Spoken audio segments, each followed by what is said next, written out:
Bonjour à tous, alors aujourd'hui je vous propose un exercice donc, sur les soustractions avec des nombres relatifs. Je t'invite donc à faire cet exercice, donc de mettre la vidéo en pause et lorsque tu auras terminé, de mettre la fonction play afin de pouvoir avoir la correction avec les explications. Je suppose que tu as eu le temps de faire cet exercice, donc nous allons pouvoir corriger cela ensemble. Donc la première question, on va poser par exemple grand A est égal à moins 8, moins plus 10. Donc comme tu sais, lorsque tu as un moins entre deux parenthèses, tu vas devoir faire un changement de signe. Donc tu vois bien, il est là, d'accord? Donc, moins 8, au début, si on veut retirer la parenthèse, ça nous reste bien moins 8. Donc, on peut retirer la parenthèse. Mais ici, là, comme tu as moins, et là, tu as un plus, comme tu sais, moins par plus, ça nous fait moins. Donc, on va mettre moins. Et ensuite, on recopie le nombre qui est à l'intérieur de la parenthèse, c'est-à-dire 10.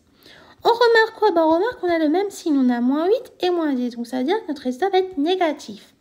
Donc, automatiquement, on va additionner 8 plus 10. Donc, ça nous fait 18. Donc là, on a terminé de faire notre premier calcul.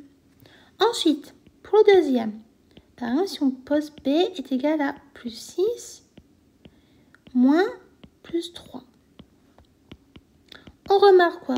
Pareil, comme tout à l'heure, ici on a un moins. Donc c'est-à-dire on va faire encore un changement de signe. Donc comme tout à l'heure, plus 6, on peut écrire juste 6. Moi, j'ai pas pris le bon stylo. Ensuite, là, tu remarques quoi? Là, tu as un plus, donc moins par plus, ça nous fait moins. Donc, on va mettre un moins. Et on va recopier notre nombre, c'est-à-dire 3. Et comme tu peux le comprendre, hein, c'est assez facile, 6 moins 3, ça nous fait 3. Donc là, on a terminé notre calcul aussi. Ensuite, on a grand C, par exemple, qui est égal à moins 7, moins plus 9. Comme tout à l'heure, hein, on remarque quoi? On remarque ici, on a un moins. Donc, ça veut dire qu'on va faire encore un changement de signe.